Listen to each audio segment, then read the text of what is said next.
Com a ideia de divulgar o cinema capixaba, uma turma de rádio e TV da FAESA pretende fazer uma coletânea de documentários dos cineastas. O primeiro deles mostra a trajetória cinematográfica de Ricardo Sá. Hoje em Videomaker, vamos conversar com Larissa Bello, uma das realizadoras do trabalho. Boa noite, Larissa. Boa noite. Tudo bom? Tudo jóia. Larissa, olha só, o Ricardo sempre foi uma pessoa muito ousada, sempre gostou de fazer coisas novas e diferentes. Qual foi o maior aprendizado que vocês tiveram trabalhando com uma pessoa de grande experiência? Eu acho assim que ele ensinou pra gente um pouco de estar assim, correndo atrás mesmo dos projetos que a gente quer, até porque ele começou fazendo estilo, câmera, começou bem por baixo assim, até chegar à direção e tá fazendo os próprios filmes. Então, mais essa parte mesmo assim. E o que levou vocês a escolherem Ricardo Sá? Eu acho que pelo fato dele ser um dos poucos capixabas que tem um número considerável de produções, né? De vídeo, de curtas. Então deu pra gente fazer uma videografia e uma filmografia dele, fazendo essa retrospectiva que a gente fez. Como foi trabalhar com Ricardo Sá? Foi bom porque ele estava sempre predisposto a estar ajudando a gente, sempre fornecia material.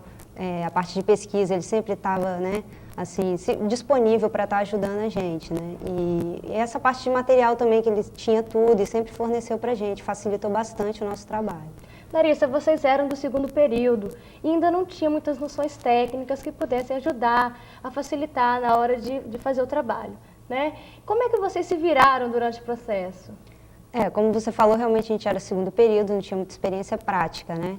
Mas a gente aprendeu assim, cada um tinha um pouco de experiência em algumas coisas, né? Uhum. A gente tinha, entre a turma da gente, tinha uma pessoa que era o Júlio Munhão, que ele até já não está mais com a gente, ele trancou a faculdade, mas ele tem uma experiência assim, de mais de 10 anos na TVE, e ele ajudou a gente na parte prática e até principalmente da pós-produção, a parte de edição, que é justamente a área dele, né? E hoje vocês são do terceiro período, né? Agora a gente está no terceiro. Uhum.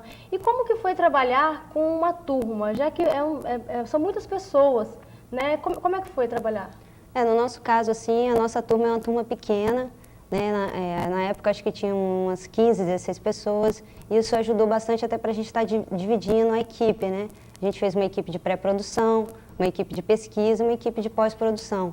E facilitou bastante o nosso trabalho também. Uhum. E que fontes vocês recorreram para ter todo esse material?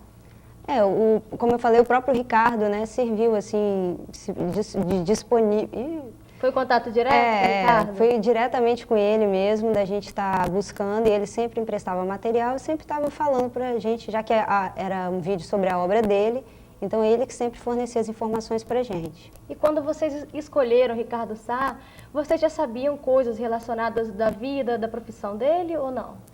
Eu conhecia, assim, vou falar por mim, né, eu acho que a maioria da turma não conhecia muito não, até porque a intenção da gente estar fazendo esses filmes, assim, de estar resgatando justamente os diretores capixabas, para que os próprios capixabas conheçam o que está sendo feito aqui dentro do estado, né. Então, a maioria da turma não conhecia, não, o trabalho dele. Eu já tinha visto Solidão Vadia e A Sabotagem.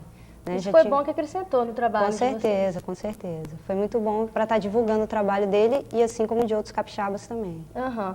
E Larissa, olha só, vocês mostraram desde Ocupar, Resistir, Produzir, até A Sabotagem da Moqueca Real. Qual foi o filme que mais te impressionou? Eu acho assim que esse último dele, A Sabotagem, foi um filme mais ousado mesmo. E mais inovador, assim, em questão de linguagem, porque ele mistura Super 8, vídeo. E ficou assim, bem uma linguagem mais moderna, para estar falando assim, para o público mais jovem até. Eu achei o mais assim, interessante em todos os filmes dele. Uhum. Larissa, olha só, no último filme, Sabotagem da Moqueca Real, ele retrata a utopia juvenil de acabar com a farsa do capitalismo. Você acha que a turma se identificou com isso? Eu acho que em parte, né? Não posso falar em nome de todos, assim, mas eu acho que em parte sim, porque o nome do filme, né, Sabotagem da Moqueca Real, é justamente uma sátira ao plano real da era Collor, né? Então ele brinca muito com isso, né? Ele usa isso no filme de uma forma bem debochada, irônica, e eu acho que deu para o pessoal captar essa ideia dele, sim, justamente porque ele fez uma coisa com humor, né? Talvez se ele falasse de uma forma mais séria, não conseguiria atingir tanto o público. Verdade. E olha só, a intenção da turma é fazer documentários que possam mostrar os trabalhos dos cineastas capixabas, né? Uhum. Qual é o próximo? Por enquanto, assim, a gente ainda está em fase de pesquisa, para estar vendo qual vai ser o próximo cineasta, né? Nós estamos estudando ainda um nome, mas assim que a gente tiver, a gente vai estar divulgando. Mas já tem algum projeto? Por enquanto não, Não. ainda não. É só né? fase de Só está fase de decisão pesquisa mesmo, mesmo, é. A gente Tudo está bem. aguardando.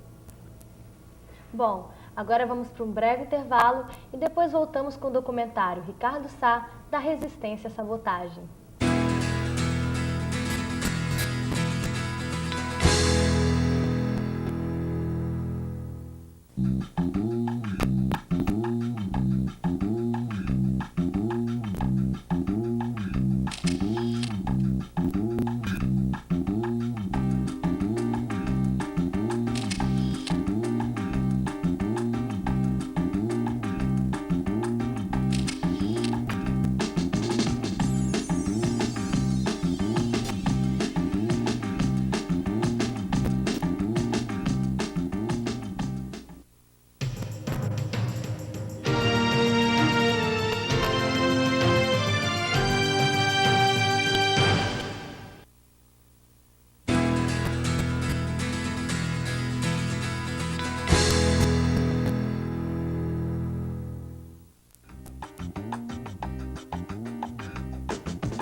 Cinema é arte, cinema é guerrilha, cinema é opção de vida, é religião, é fé, é poesia. Cinema é expressão.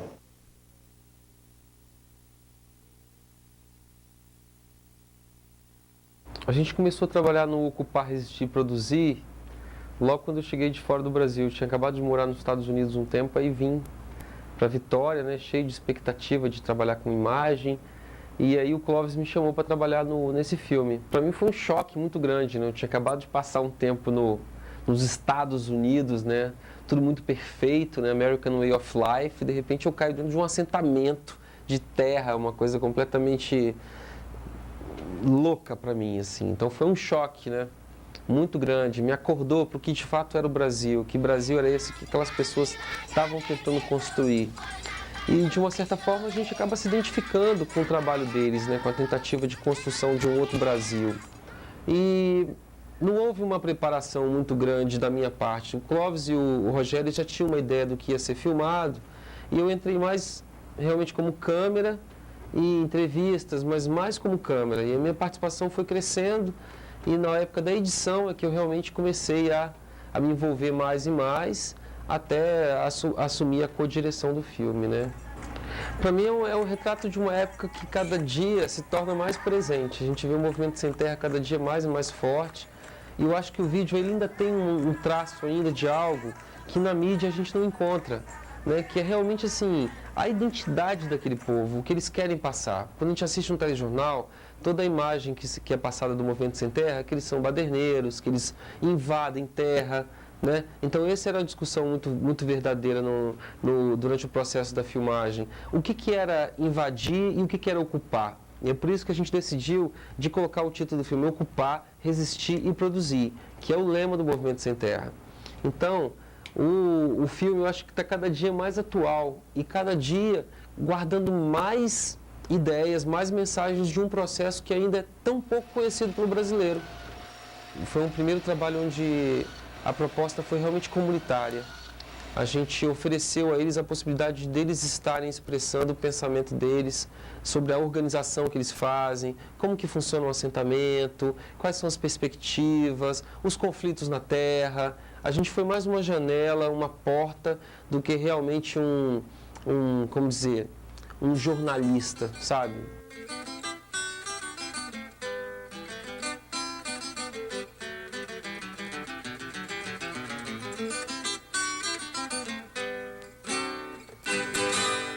Acho que a questão de estar seguro ou não estar seguro, acho que neste país hoje ninguém está seguro, né? A classe trabalhadora está sendo ameaçada em toda parte desse país. Eles podem vir com ameaça que a gente não vai correr. Eu acho que a gente tem que resistir mesmo, que eles matam ou que deixam de matar, a gente não tem que fugir da luta. A gente morrendo na luta, a gente está morrendo naquilo que é necessário, que nós temos que morrer um dia.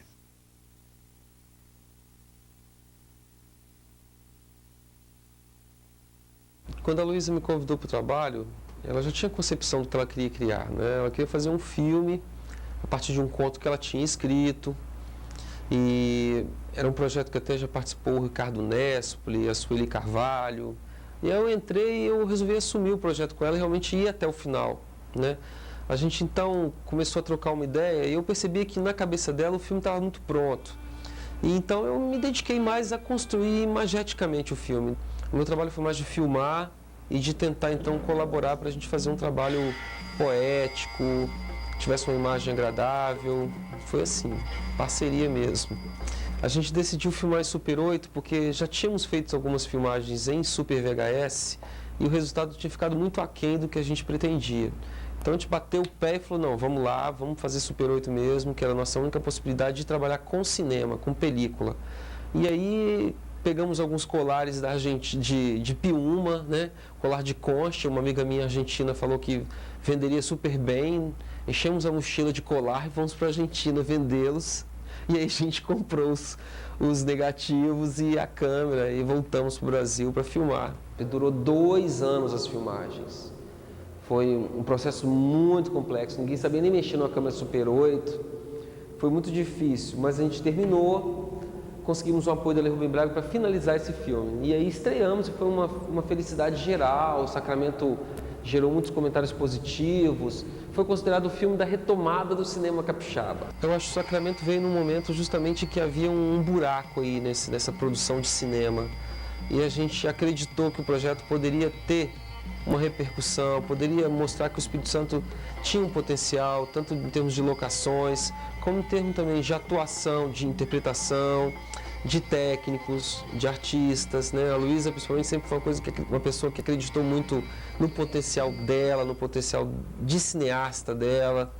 E eu resolvi ser parceiro dela nesse sentido. Falar, pô, vamos lá, acho que você realmente tem condição de colocar uma coisa diferente aí para o pessoal assistir. E quando o filme foi lançado, graças a Deus a recepção foi ótima, as pessoas adoraram, todo mundo elogiou justamente isso, a nossa ousadia de estar trabalhando com um formato que aqui ninguém tinha coragem de fazer.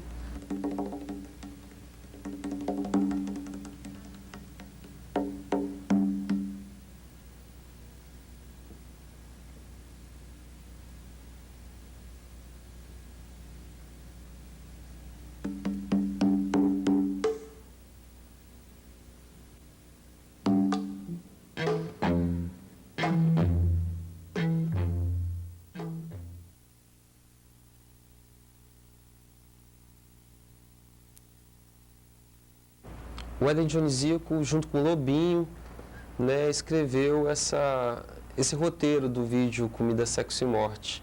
E a filmagem foi feita em apenas 2 horas. Foi uma coisa muito rápida, que já tinha tudo muito pensado, era uma locação única, uma casa abandonada no centro da cidade.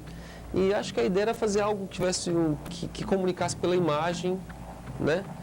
E ao mesmo tempo fosse meio nonsense, não tinha muito uma preocupação linear, nem de narrativa e nem de sentido, entende? O Lobo sempre gostou de trabalhar nessa linha meio nonsense, e ele foi realmente a pessoa que teve o argumento, a ideia de fazer o vídeo. E ele trabalhou isso junto com a Rosaninha, Rita Elvira, outras pessoas, e criou aquilo, né? Ele tinha uma música que ele tinha escutado, e essa música passou com uma rotação muito lenta, e se transformou nessa música arrastada que você ouve no filme. Então, acho que a contestação está na própria atitude das pessoas que estão envolvidas no vídeo, entende? Das pessoas que estão ali e que tinham essa atitude perante a vida mesmo, de confronto, de não se deixarem levar pelas regras sociais. Eram todas pessoas que iam numa outra linha, sabe? Alternativa mesmo. E acho que o filme passa isso, né? Ele começa e termina em toda uma atmosfera, assim, como eu falei, nonsense, onde você não entende muito bem o que está acontecendo, mas você sabe que tem alguma coisa de surreal, ao mesmo tempo que tem um lado muito triste aí, que é a morte, que fazia parte desse momento da vida de algumas pessoas que estavam ali interpretando, às vezes, até personagens reais da vida delas, entende?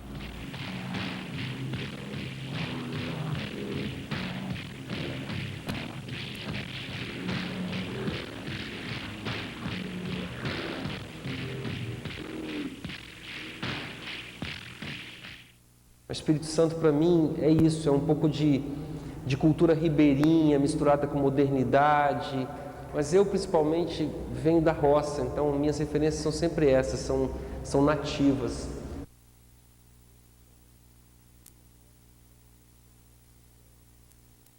O Solidão Vadia nasceu de uma imagem lá em Carapebus, quando eu morava lá, tenho minha casa até hoje, de uma imagem de uma amiga minha vindo, andando contra o vento, na beira da praia, e num dia de outono, sabe, uma tarde cinzenta.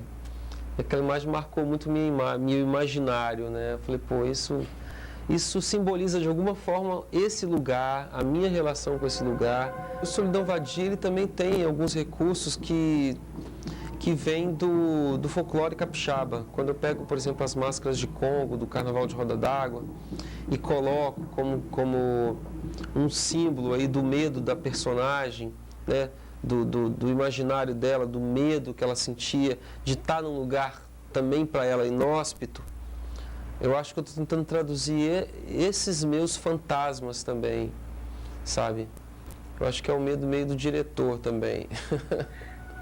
O expressionismo alemão está presente no filme de diversas formas. Logo que eu escrevi o roteiro, eu descobri um filme do Fritz Lang chamado O Vampiro de Düsseldorf. E esse filme, então, me passava essa sensação de medo muito grande dos personagens, né? Eu acho que o expressionismo trabalhava a questão das expressões, né, das pessoas, né, em situações de pânico.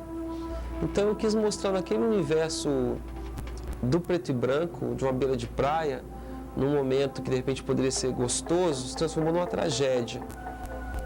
Eu acho que o filme passa isso muito bem, a atmosfera da música, a montagem, a decupagem, foi todo em cima desse filme do Fritz Lang, Emil Maldito, O Vampiro de Düsseldorf.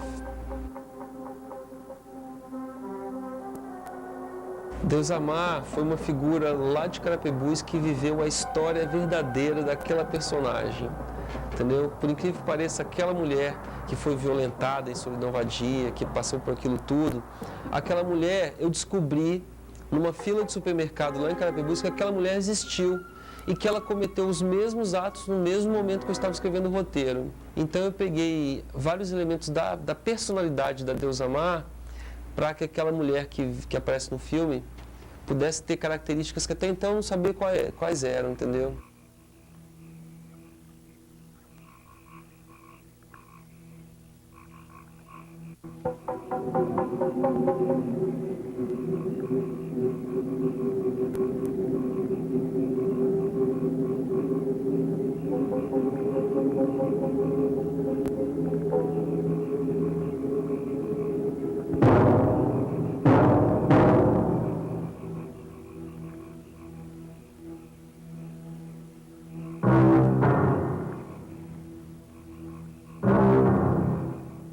Em 1995 aconteceu um fato muito forte, que foi a morte do meu irmão e a morte do meu pai.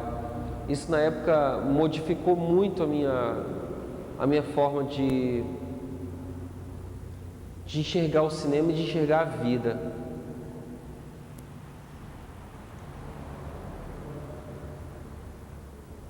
Acho que Solidão Vadia já é um reflexo disso.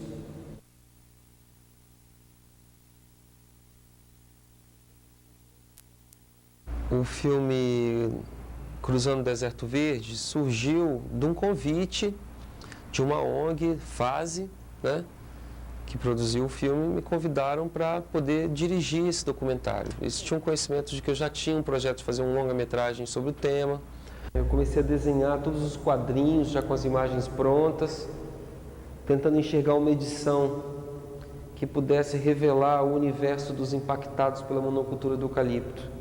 Foram mais de 3 meses filmando, convivendo com pessoas que viviam em situações muito degradadas, índios, carvoeiros, pescadores, pequenos produtores rurais. E aí me convidaram para dirigir um documentário que falasse do drama das pessoas impactadas pela economia, pelos plantios de eucalipto no norte do Espírito Santo e sul da Bahia. E para mim foi um grande presente, porque era um tema que eu queria investigar. E a gente começou então a discutir o roteiro, eles já tinham as pessoas que eles queriam entrevistar, que eram atores de um movimento que lutava contra esses impactos. E passamos então quase um mês discutindo, vendo fitas, ouvindo pessoas, contactando pessoas, até a gente criar um roteiro de filmagem para poder mostrar essa situação que chocou muita gente, né?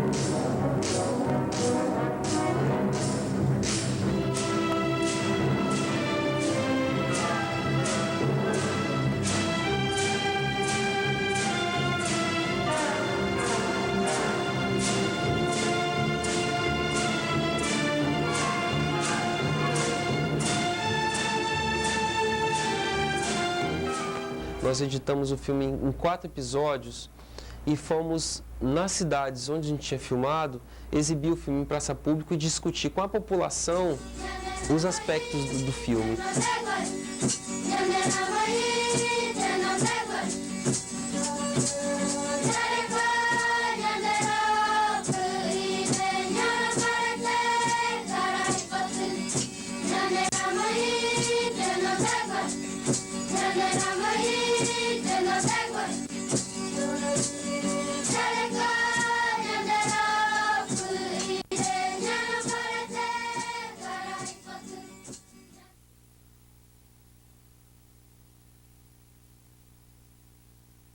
No caso do Sabotagem da Muqueca Real, a gente partiu de uma ideia de fazer uma comédia crítica sobre o país, sobre a realidade do país naquele momento vivido durante o Plano Real.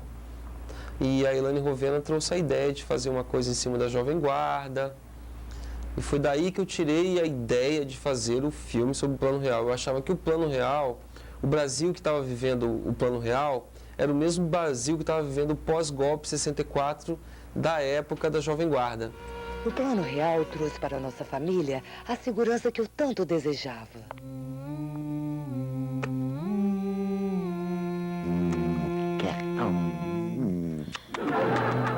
Eu comecei a pensar como criar um tipo de filme que possa brincar com isso, que ao mesmo tempo confunda o espectador, né, que seja divertido e que também seja crítico. Então, eu achei que a comédia musical podia ser um gênero interessante para falar de um país que adora rir, que adora brincar sobre si próprio. Vai e não volte nunca mais, e não volte, vai e não volte nunca mais. Vai e não volte! Mas é lógico que o filme, até um certo momento, ele é comédia, depois ele interrompe esse discurso e passa a falar sério, né? Então eu comecei a pesquisar com que escola o filme tinha algum tipo de diálogo, algum tipo de influência. E por incrível que pareça, eu acabo sempre caindo no cinema alemão, sabe? Eu tenho uma coisa, eu já morei na Alemanha um tempo, não sei, talvez isso tenha de alguma forma ficado meio introjetado na minha mente, mas eu estou sempre me relacionando com o cinema alemão, com a literatura alemã. Quando a personagem da Sueli, que representa a mulher que vem com a panela de barro e fala que a panela de barro, que o Plano Real trouxe a segurança que ela tanto desejava, né? Então o espectador ali, ele é um mero espectador, ela fala para a câmera, o espectador é a câmera. E quando depois da sabotagem que o garoto faz, que o Regi faz, e ele tenta desmistificar aquela realidade, e ela de alguma forma é tocada por aquilo, e arranca os cílios olhando para a câmera, ali o processo da representação, ele se desconstrói, né? Então dentro disso é o que o Brecht propunha, que o espectador percebesse a farsa da representação artística, a farsa do teatro, né? E que ele nunca saísse do papel dele de espectador, que ele percebesse que aquela realidade que está na arte é uma realidade construída. Então, no caso do Bertolt Brecht, ele sempre foi um artista revolucionário, né? E ele propunha para o espectador um descortinamento da farsa teatral. O filme foi todo feito em 35mm e a parte da interferência que o garoto faz na televisão, a sabotagem em si, foi feita em Super 8, né? Por que eu pensei nisso? Porque eu queria um tipo de formato que fosse utópico, A história ela é utópica. É um garoto que se revolta numa situação de televisão e vai para cima de um morro para fazer uma transmissão pirata para sabotar um programa que está no ar ao vivo. E é lógico que no filme você vê, está dentro de uma Kombi, em cima do morro, ninguém consegue fazer uma transmissão pirata sem nada, sem eletricidade, sem nada. É utópico, porque o filme é uma farsa, é uma brincadeira também. É uma brincadeira juvenil. Ele está falando sobre um sonho, um deleite, um desejo daquele personagem de fazer aquilo. Mas mesmo aquela história dele, aquela história é utópica, ela não existe. E o Super 8 é isso, o Super 8 é aquele formato que você sabe que é tão fora do real, né? Você fazer uma coisa em Super 8 com uma câmerazinha, que eu achei que funcionou bem, dava um contraste de imagem muito forte.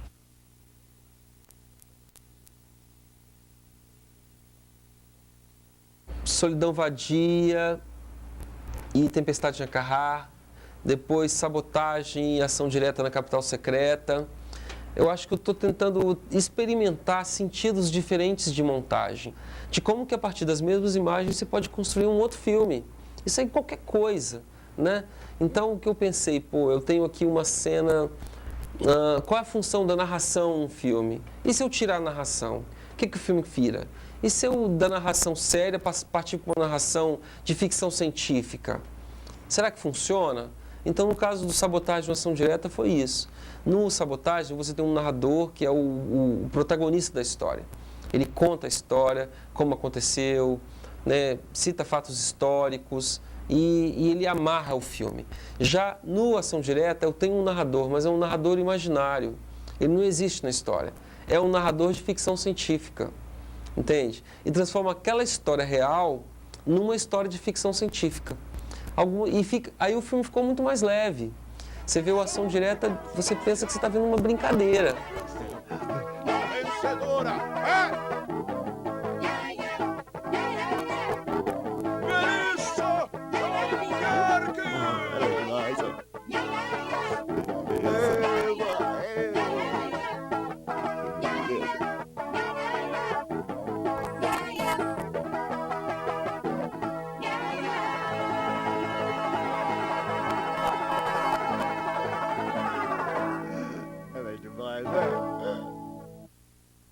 Eu comecei a fazer cinema em 1986. Trabalhei em longas-metragens, trabalhei no Central do Brasil, no Moças de Fino Trato, como assistente de produção e assistente de câmera. Trabalhei no Fica Comigo, da Tezuki Yamazaki, fazendo assistente de som. Boom Man. Fui assistente de direção do filme da Margareth Takechi, O Fantasma da Mulher Algodão. Assistente de câmera do filme da Luísa Lubiana, A Lenda de Freud. Fui continuista do filme Eu Sou Bucky Jones, da Gleice Coutinho. Assistente de direção do filme A Morte da Mulata, a longa-metragem do Marcel Cordeiro. E essa foi minha escola, realmente.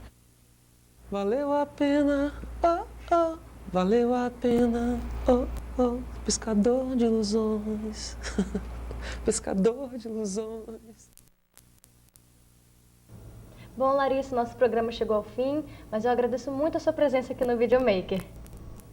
E para você que está em casa, quer mandar um e-mail para a gente, é videomaker@faesa.br. Uma boa noite e até o próximo programa.